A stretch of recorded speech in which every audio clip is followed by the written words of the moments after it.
In the name of Allah, the most beneficent and the most merciful. Today, lecture of 10th class physics, chapter 12, geometrical optics. Numerical problems हैं आज.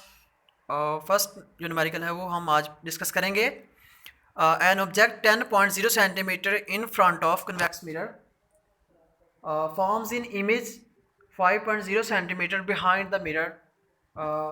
What is the focal length of the mirror. यहाँ पे जो उसने given किया data very easy है, इसमें कोई कंसेप्चुअल नहीं है. उसने कन्वेक्स मिरर लिया है, उसके उसने फ्रंट पे 10 सेंटीमीटर ऑब्जेक्ट का डिस्टेंस जो है हमारे पास पी, जिसको हमसे लास्ट लेक्चर में मैंने बताया था ऑब्जेक्ट के डिस्टेंस को हम शो करते हैं पी से, और ये इमेज बनाएगा convex mirror forms image behind the convex mirror बनाएगा, क्योंकि उसका फोकल पॉइंट जो होता है वो बिहाइंड होता है, उसका फ्रंट पे नहीं होता उसका फोकल पॉइंट.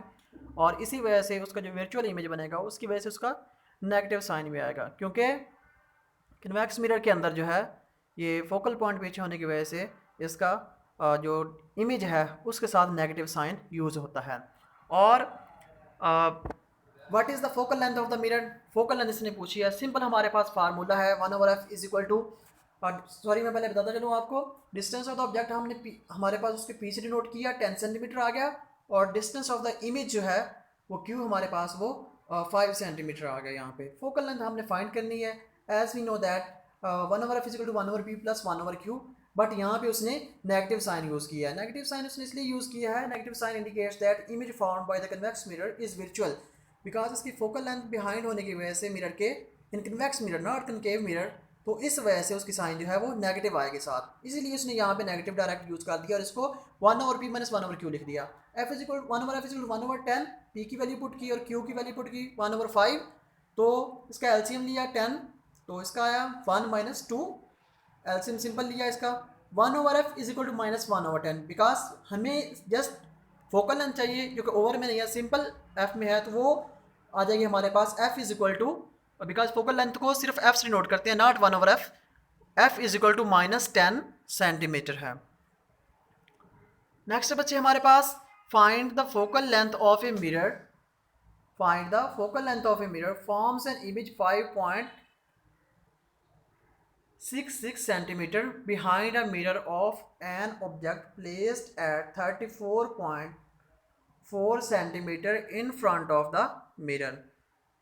वो कहता है, उसने पहली लाइन में बता दिया है कि find the focal length. Focal length हमने फाइंड करनी है एफ.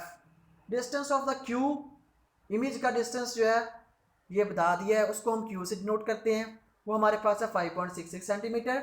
और डिस्टेंस ऑफ द ऑब्जेक्ट जो फ्रंट में बना रहा है हमारे साथ उसका कितना है, वो है 34.4 centimetre. Applying spherical mirror formula 1/f is equal to 1/p plus 1/q है हमारे पास. तो इसका जो इमेज बनेगा वो वर्चुअल इमेज बनेगा, क्योंकि हमारे पास वो बता रहा है कि mirror that forms a image behind a mirror. Behind किस मिरर पे बनता है यहाँ पे उसने शो नहीं किया. इसमें कंसेप्चुअल पॉइंट सिर्फ यही है इस स्टेटमेंट के अंदर कि उसने यहाँ पे बताया नहीं है कन्वेक्स या कनकेव, बट उसने बिहाइंड लिख दिया है, तो बिहाइंड जो इमेज बनेगा वो कन्वेक्स के अंदर बनेगा, तो उसकी वजह से नेगेटिव साइन जो वर्चुअल इमेज बनता है, रियल तो फ्रंट पे बनता है वो तो सामने होता है, और जो वर्चुअल होता है वो उसका अक्स होता है, तो उस वजह से उसका नेगेटिव साइन आएगा. इस पॉइंट से आप इसको समझ सकते हैं 5.66 centimetre behind a mirror of an object. तो ये उसने डिस्टेंस ऑफ द ऑब्जेक्ट बता दिया है, तो ये नेगेटिव साइन हम यहाँ पे यूज़ करेंगे. आप लिख सकते हैं यहाँ पे 1/f is equal to 1/p minus 1/q, तो 1/p की वैल्यू 34.4 सेंटीमीटर और q की वैल्यू 1/566 सेंटीमीटर. हमने इसका सिंपल इसका पॉइंट ख़त्म किया इसको, और इसमें हमने इसको 10 लगाया इसके ऊपर, ये पॉइंट यहाँ पे ख़त्म किया, सिर्फ एक डिजिट हमारे पास था साइड पे, तो इसलिए हमने इसका 10 यूज़ कर दिया, और हमारे पास यहाँ पे 2 डिजिट्स थे, तो यहाँ पे हमने इसके ऊपर 100 लगा दिया. हमने सिंपल इसको 2 पे डिवाइड किया दोनों को, हमारे पास ये वाला आंसर हमारे पास आ गया 5/172 माइनस 50/283, और हमारे पास जो इसका ये वाला आंसर है, तो फोकल लेंथ का हमारे पास 1/f में आंसर आ गया, वो -7185/48678 आया हमारे पास. इन दोनों को मल्टीप्लाई करेंगे तो हमारे पास ये एलसीएम आएगा. इसमें कोई लेना मुश्किल काम नहीं है, आप जस्ट सिंपल मल्टीप्लिकेशन करके आप इसका एलसीएम फाइंड कर सकते हैं. तो इनको हमने जब माइनस की तो हमारे पास ये आंसर आया, बिकॉज हमारे पास ये वैल्यू बड़ी थी, इस वजह से यहाँ पे हमारा नेगेटिव साइन यूज़ हुआ, और ओवर में हमारे पास ये वाली 676 हमारे पास वैल्यू एज इट इज़ आ गई हमारे पास। तो फोकल लेंथ को हम क्या करेंगे, फोकल लेंथ को हम इसको ऊपर लेके जाएंगे, ठीक है। तो नेगेटिव जो हमारे पास वो प्लस में आ जाएगा, ठीक है।